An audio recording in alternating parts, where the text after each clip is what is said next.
বিসমিল্লাহির রহমানির রহিম। আজকে ভূগোল ক্লাসে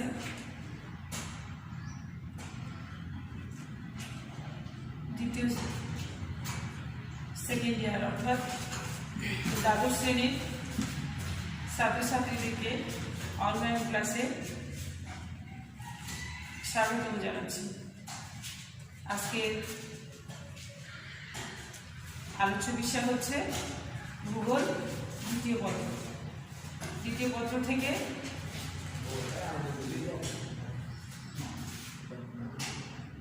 মানব ভূগোল নিয়ে আলোচনা করব। অর্থাৎ আজকের আলোচ্য বিষয় হচ্ছে মানব ভূগোল দ্বিতীয় পত্র থেকে।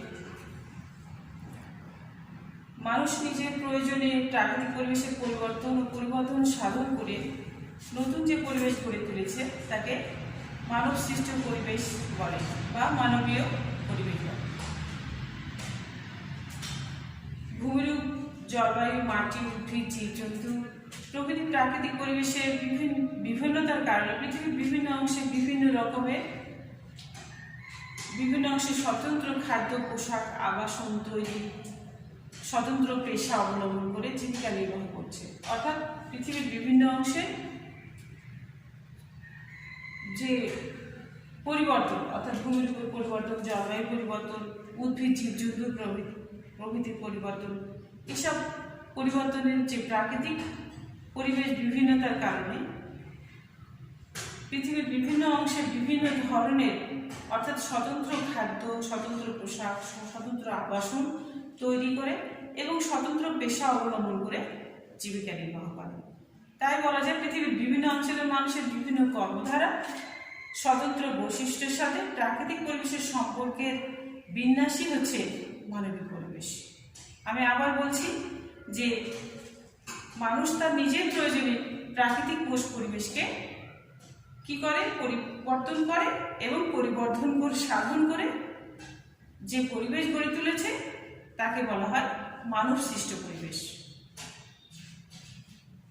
এই মানবিক পরিবেশ সে ভূমিরূপ, জলবায়ু, মাটি, পানি, জীবজন্তু এসব বিভিন্ন প্রাকৃতিক পরিবেশের মধ্যে যে বিভিন্নতা রয়েছে, এই বিভিন্নতার ফলে কি হচ্ছে, পৃথিবীর বিভিন্ন অংশে মানুষের স্বতন্ত্র পোশাক, স্বতন্ত্র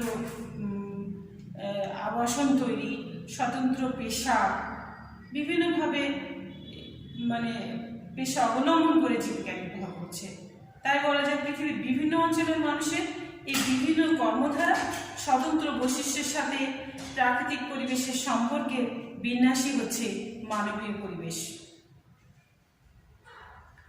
এই মানবীয় পরিবেশ বলতে অর্থাৎ মানবিক ভূগোল বলতে কি বোঝাচ্ছে, যে ভূগোলের যে শাখায় মানুষ সম্প্রদায়ের অবস্থান, গঠন, বিন্যাস, ক্রমবৃদ্ধি, অভিগমন, বসতি, জীবিকা নির্বাহের ধারা, ব্যবসা বাণিজ্য প্রভৃতি ক্রিয়াকলাপ সম্পর্কে বিশদ জ্ঞান অর্জন সম্ভব।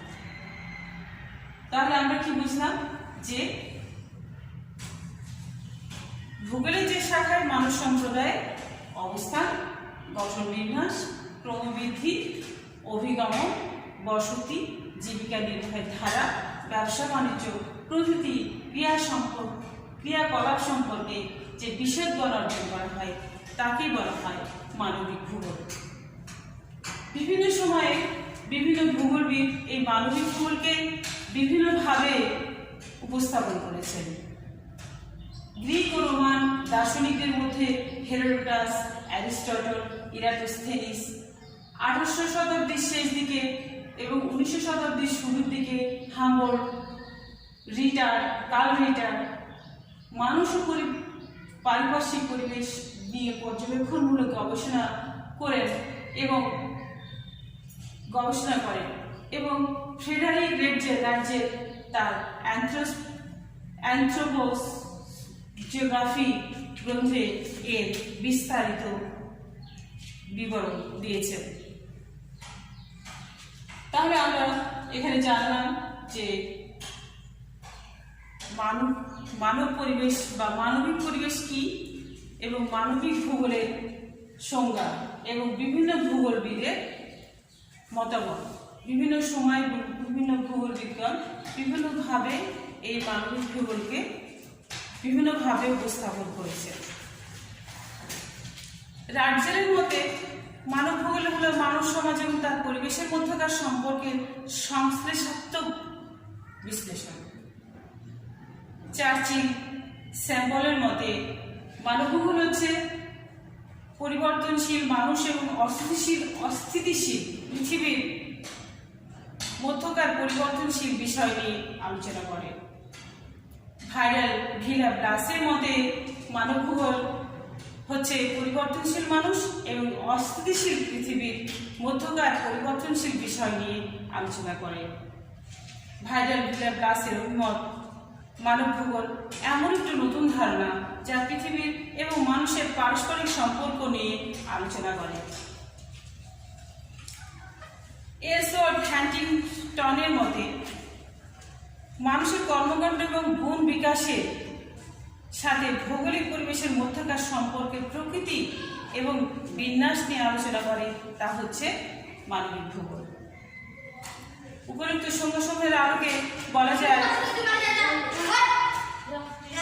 মানুষ ও তার পারিপার্শ্বিক পরিবেশের সাথে খাপ খাওয়ানো নিয়ে যে শাস্ত্রে আলোচনা করা হয় তা হচ্ছে মানবিক ভূগোল। উপরোক্ত সমূহের আলোকে বলা যায় মানুষ ও তার পারিপার্শ্বিক পরিবেশের সাথে খাপ খাওয়ানো নিয়ে যে শাস্ত্রে আলোচনা করা হয় তাকে বলা হয় মানবিক ভূগোল। মানব ভূগোলের ধারণা। মানব ভূগোলের মানুষ এবং প্রাকৃতিক পরিবেশের মধ্যকার সম্পর্ক নিয়ে আলোচনা করা হয়। মানুষের সাথে পরিবেশের সম্পর্ক কি তা দুটি পরস্পর বিরোধী মতবাদের উপর নির্ভরশীল। প্রথমটি হচ্ছে নিমিত্তবাদ, অপরটি হচ্ছে সম্ভাবনাবাদ।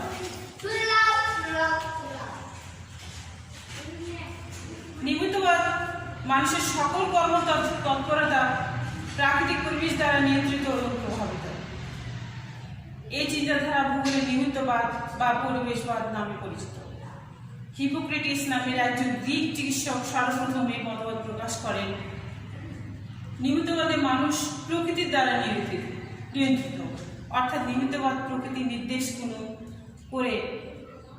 নির্দেশ করে কোনো জায়গায় কোন ধরনের সভ্যতা সম্ভব এবং কোথায় সভ্যতা বিকশিত হবে। সীমিত সম্পদের অসম বন্টনের ফলে সভ্যতা সব জায়গায় সমানভাবে বিকশিত হয় না। কোথাও জলবায়ু অনুকূল, আবার কোথাও জলবায়ু অনুপযোগী, কোথাও পানি পর্যাপ্ত, আবার কোথাও অপর্যাপ্ত। সুতরাং অসম সম্পদের বন্টনই নির্দেশ করে সভ্যতা কোথায় গড়ে উঠবে। সুতরাং যেখানে সম্পদ পর্যাপ্ত, বন্টন সুষম, সভ্যতা একমাত্র সেখানেই বিকশিত হতে পারে। গ্রিক সভ্যতা থেকে দেখা যায় যে এক এক অঞ্চলের সভ্যতা ও সংস্কৃতি এক এক রকমের।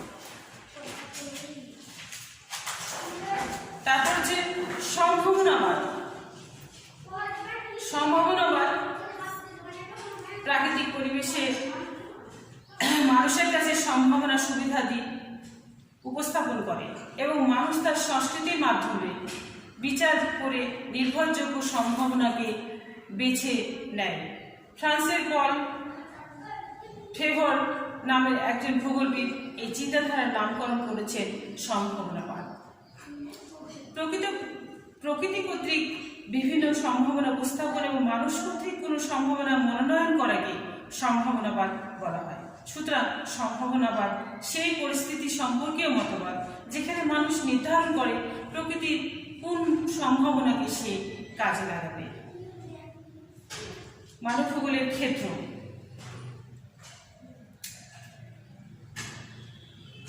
মানুষের সাথে তার আবাসস্থল এবং পরিবেশের মধ্যকার সম্পর্ক নিয়ে, অর্থাৎ আমরা প্রকৃতির মধ্যে বসবাস করি, এই প্রকৃতির সঙ্গে মানুষের যে সম্পর্ক, অর্থাৎ মানুষের সাথে তার আবাসস্থল এবং পরিবেশের মধ্যকার সম্পর্ক নিয়ে মানব ভূগোলের প্রধান আলোচনার ক্ষেত্র।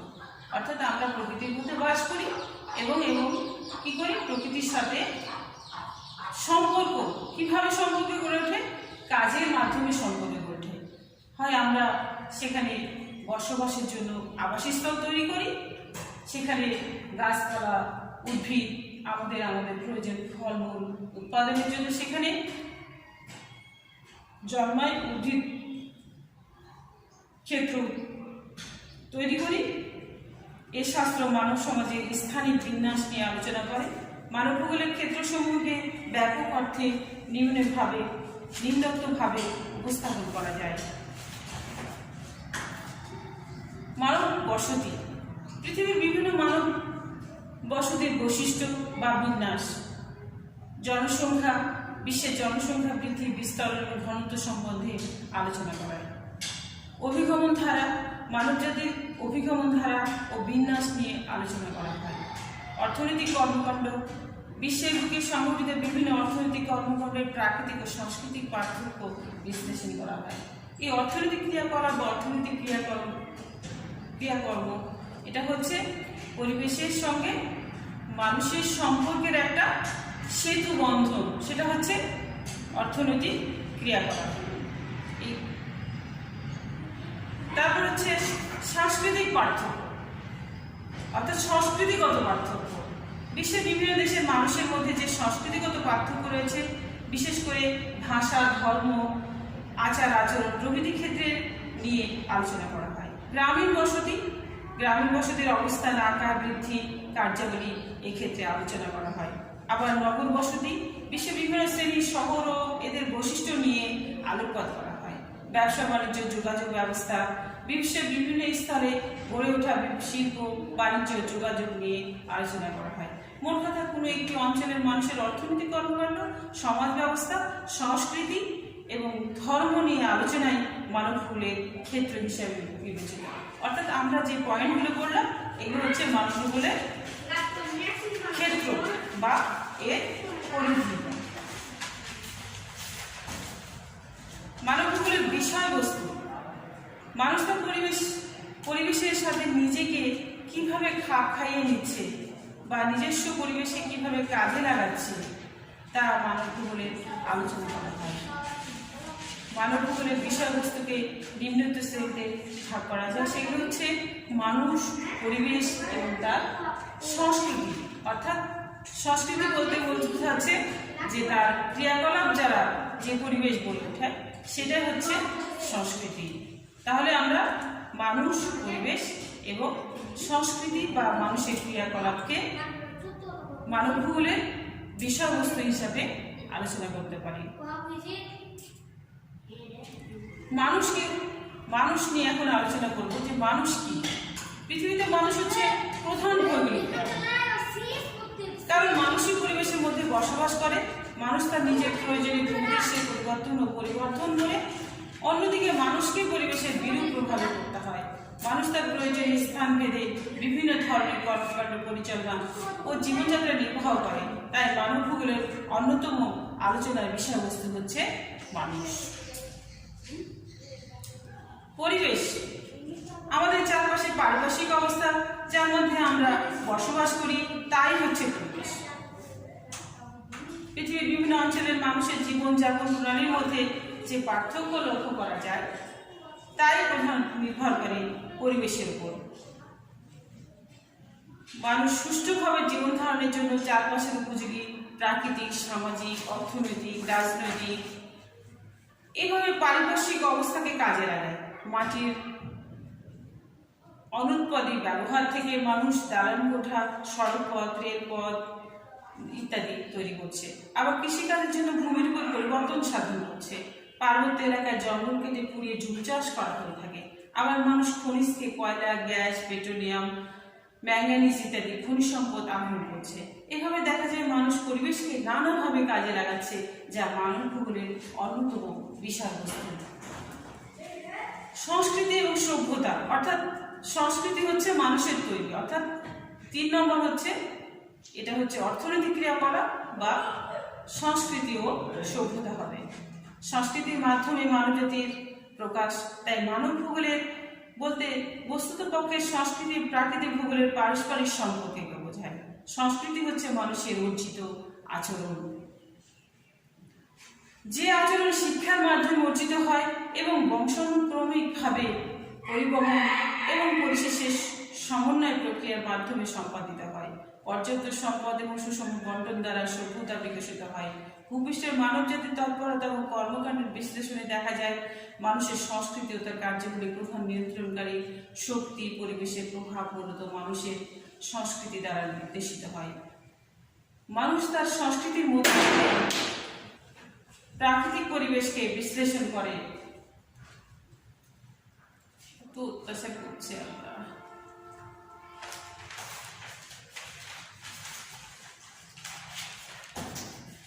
নিজ প্রয়োজন অনুসারে ব্যবহার করছে। মানব ভূগোলের শাখা বিষয় হিসাবে মানব ভূগোলের গুরুত্ব বৃদ্ধির সাথে সাথে এই শাখার বিস্তৃতিও লক্ষ্য করা যায়। মানব ভূগোলের শাখাগুলো হচ্ছে সাংস্কৃতিক ভূগোল, তারপর হচ্ছে জনসংখ্যা ভূগোল, বর্তমানে বসতি ভূগোল, সম্পদ ব্যবস্থাপনা ভূগোল, অর্থনৈতিক ভূগোল এবং আঞ্চলিক ভূগোল ও সামাজিক ভূগোল। এগুলো হচ্ছে মানব ভূগোলের শাখা বা শ্রেণী। সাংস্কৃতিক ভূগোলটা কি? ভূগোলের যে শাখায় মানব সমাজের শিক্ষা, সংস্কৃতি, বিচারবোধের মার্জিত উন্নততর প্রকাশ, ভাষা, ধর্ম, বর্ণ, সভ্যতা, কৃষ্টি, সংস্কৃতি, ভূদৃশ্য প্রভৃতি সম্পর্কে আলোচনা করা হয়, সাংস্কৃতিক ভূগোল নামে পরিচিত। বর্তমানে পৃথিবী পৃষ্ঠে মানুষের কর্মকাণ্ড দ্বারা কিভাবে মানুষের মধ্যে শান্তি, শৃঙ্খলা, মানবিক মূল্যবোধ, নৈতিক দায়বদ্ধতা বজায় থাকবে, এসব বিষয়ে গবেষণা করা হলে এই শাখা সকলের নিকট আরও জনপ্রিয় হয়ে উঠবে বলে আশা করা যায়। জনসংখ্যা ভূগোল ভূগোলের যে শাখার বন্টন, জনসংখ্যার বন্টন, ঘনত্ব, জন্ম মৃত্যুর পরিসংখ্যান, বৃদ্ধি বিস্তরণ, নারী পুরুষ তারতম্য, জাতিগোষ্ঠীর তারতম্য, বৈশিষ্ট্যের সমীক্ষা, সাক্ষরতা, নগরায়ন, জনসংখ্যার উপকরণ সমীক্ষা, জনসংখ্যার অঞ্চল, জনসংখ্যার জীবিকাগত গঠন প্রভৃতি পর্যালোচনা করা হয়, তাই হচ্ছে জনসংখ্যা ভূগোল। বসতি ভূগোল প্রাকৃতিক ভূদৃশ্যের মানবিক করণীকে বসতি ভূগোল বলে। মানব বসতির উৎপত্তি, বিকাশ, প্রকারভেদ, গড়ে ওঠার নিয়ামক ইত্যাদি বিষয় আলোকপাত করা হয়ে থাকে এই বসতি ভূগোলে। এই বসতির আকার, ধরন, বিন্যাস, ক্রিয়াকলাপ প্রভৃতি নিয়ে ভূগোলের যে শাখায় আলোচনা করা হয় তাই বসতি ভূগোল নামে পরিচিত। বর্তমানে এই ভূগোলকে বসতির পদ্ধতিগত সমীক্ষা, আকার, আয়তন, দূরত্ব, নকশা, দৈহিক বিশ্লেষণ, ক্ষেত্রীয় বিন্যাস, বিবর্তন, ক্রিয়াকলাপ, উন্নয়ন, সমস্যা প্রভৃতির বিষয়ে আলোচনা করা হয়। তারপর হচ্ছে সম্পদ ব্যবস্থাপনা। মানব ভূগোলের অন্তর্ভুক্ত শাখাগুলোর মধ্যে সম্পদ ব্যবস্থাপনা গুরুত্বপূর্ণ শাখা হিসেবে বিবেচিত। নবায়ন, অনবায়নযোগ্য সম্পদের সুষ্ঠু বন্টন, সম্পদের উৎপাদন, বৃদ্ধি, সম্পদ সংরক্ষণ, সম্পদের অপচয় কিভাবে রোধ করা যায়, সম্পদের যথাযথ ব্যবহারের মাধ্যমে টেকসই উন্নয়ন প্রভৃতি বিষয় সম্পদ ব্যবস্থাপনার অন্তর্ভুক্ত। বর্তমান বিশ্বে ক্রমবর্ধমান জনসংখ্যার তুলনায় সম্পদ সীমিত হওয়ায় সম্পদ ব্যবস্থাপনা বিষয়টি গুরুত্বের সাথে বিবেচিত হচ্ছে। ফলে মানব ভূগোলে এই শাখাটির গুরুত্ব বিবেচিত হয়। ফলে মানব ভূগোলে এই শাখাটির গুরুত্ব দিন দিন বেড়েই যাচ্ছে। এরপর হচ্ছে অর্থনৈতিক ভূগোল। ভূগোলের যে শাখায় পৃথিবীর বিভিন্ন অংশের মানুষের বিভিন্ন অর্থনৈতিক ক্রিয়াকলাপ, কর্মকাণ্ডের বিস্তার, প্রকৃতির সঙ্গে কার্যকরণ সম্পর্ক প্রভৃতির বর্ণনা করা ও অর্থনৈতিক ভূগোল বলে। আঞ্চলিক ভূগোল মানব ভূগোলের যে শাখায় অঞ্চলের বৈশিষ্ট্য, শ্রেণীবিভাগ, স্থানিক বিন্যাস ইত্যাদি বিষয় উল্লেখ করা হয় তাকে বলা হয় আঞ্চলিক ভূগোল। সামাজিক ভূগোল পরিবেশের বিভিন্ন মাধ্যম, পরিবহন পথ কিভাবে গড়ে ওঠে, পরিবেশের গুরুত্ব এবং পরিবেশের সাথে পরিবহনের ফলে কিভাবে আঞ্চলিক উন্নয়ন ঘটবে প্রকৃতি সংক্রান্ত ভৌগোলিক গবেষণা ভূগোলে যে শাখায় আলোচিত হয় তাকে পরিবহন ভূগোল বলে। চিকিৎসা ভূগোল ভূগোলের যে শাখায় পৃথিবীর মানুষ সহ অন্যান্য প্রাণীর বিভিন্ন রোগের প্রকার, আকার, কারণ, অপুষ্টি, স্বাস্থ্য ব্যবস্থা, মহামারী, মৃত্যু প্রভৃতি বিষয় নিয়েও এই মানবিক ভূগোলে আলোচনা করা হয়। তাহলে আমরা মানবিক ভূগোলের শাখাগুলো আমরা কি কি জানলাম? একটা হচ্ছে সাংস্কৃতিক ভূগোল, জনসংখ্যা ভূগোল, বসতি ভূগোল, সম্পদ ব্যবস্থাপনা ভূগোল, অর্থনৈতিক ভূগোল, আঞ্চলিক ভূগোল, সামাজিক ভূগোল। আমরা বিষয়বস্তু সম্পর্কে জানলাম। বিষয়বস্তুগুলো কি কি? মানবিক ভূগোলের বিষয়বস্তু হচ্ছে মানুষ, পরিবেশ এবং সংস্কৃতি বা সভ্যতা, অর্থাৎ এর সঙ্গে সংস্কৃতি তৈরি হয় মানুষের দ্বারা, মানুষের ক্রিয়াকর্মের দ্বারা। তাই মানুষ, পরিবেশ এবং অর্থনৈতিক ক্রিয়াকলাপও বলা যায় একে। মানুষ,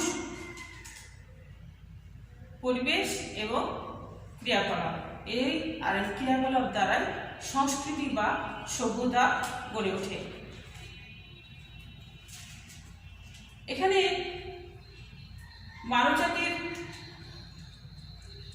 মানবজাতির জনসংখ্যা ভূগোলের বিভিন্ন বিন্যাস বা বৈশিষ্ট্য, অর্থাৎ মানবিক ভূগোলের বৈশিষ্ট্যগুলো হচ্ছে কি কি? জনসংখ্যা,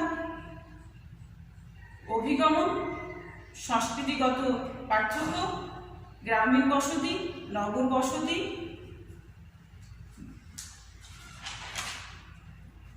এগুলো হচ্ছে এর বৈশিষ্ট্য। আচ্ছা, তারপর আছে বিভিন্ন মানব ভূগোলের ধারা। মানব ভূগোলের ধারা মানব ভূগোলের মানুষ এবং প্রাকৃতিক পরিবেশের মধ্যকার সম্পর্ক নিয়ে আলোচনা করা হয়। মানুষের সাথে পরিবেশের সম্পর্ক কি? তার দুটি পরস্পর বিরোধী মতবাদের উপর নির্ভরশীল, অর্থাৎ এই মতবাদগুলো হচ্ছে, একটি হচ্ছে নিমিত্তবাদ এবং অপরটি হচ্ছে সম্ভাবনাবাদ। বিভিন্ন ভূবিজ্ঞানীগণ বিভিন্নভাবে এই মানবিক ভূগোলকে বিভিন্ন সময়ে বিভিন্ন দৃষ্টিতে আলোচনা করেছেন। এর মধ্যে গ্রিক, রোমান বিভিন্নভাবে আলোচনা করেছেন। গ্রিক ও রোমান দার্শনিকদের মধ্যে হেরোডোটাস, অ্যারিস্টটল, ইরাটোস্থেনিস 1800 শতাব্দীর শেষ দিকে এবং 1900 শতাব্দীর শুরুর দিকে হামবোল্ড, রিটার মানুষ ও তার পারিপার্শ্বিক পরিবেশের নিয়ে পর্যবেক্ষণমূলক গবেষণা করেন এবং ফ্রেডারিক রাজ্যের অ্যানথ্রোপোজিওগ্রাফির মধ্যেও এর বিস্তারিত বিবরণ দেন। তাই আমরা বলতে পারি যে মানব ভূগোল হচ্ছে মানব সম্প্রদায়ের যে শাস্ত্রে মানব সম্প্রদায়ের অবস্থান, গঠন, বিন্যাস, ক্রমবৃদ্ধি, অভিগমন, বসতি, জীবিকা নির্বাহের ধারা, ব্যবসা বাণিজ্য প্রভৃতি ক্রিয়াকলাপ সম্পর্কে আর বিশদ জ্ঞান অর্জন করা যায়, তাকে বলা হয় মানবিক ভূগোল। আজকে আমরা দ্বাদশ শ্রেণী থেকে আমাদের মানবিক ভূগোলের সংজ্ঞা, বিভিন্ন বিজ্ঞানীর মতামত, বিভিন্ন বিজ্ঞানীর এবং মানব ভূগোলের বিভিন্ন ধারা, অর্থাৎ এই মানব ভূগোলকে প্রতিষ্ঠিত হয়েছে দুটি ধারার উপর। একটা হচ্ছে সম্ভাবনাবাদ আর একটা হচ্ছে নিমিত্তবাদ। আর বিভিন্ন বিষয়বস্তু, এর বৈশিষ্ট্যগুলো, এছাড়া বিভিন্ন ভূগোলবিদের মতামত এবং সংজ্ঞা, বিষয়বস্তু সম্পর্কে আমরা বিস্তারিত আলোচনা করলাম। পরবর্তী ক্লাসে সবাইকে আমার ক্লাসে শুভ কামনা জানিয়ে আমি আমার উপস্থিতি কামনা করে সবাইকে সবার সুস্থতা কামনা করে আমি আমার ক্লাস এখানে শেষ করছি। উপরে এটা টিপে দাও।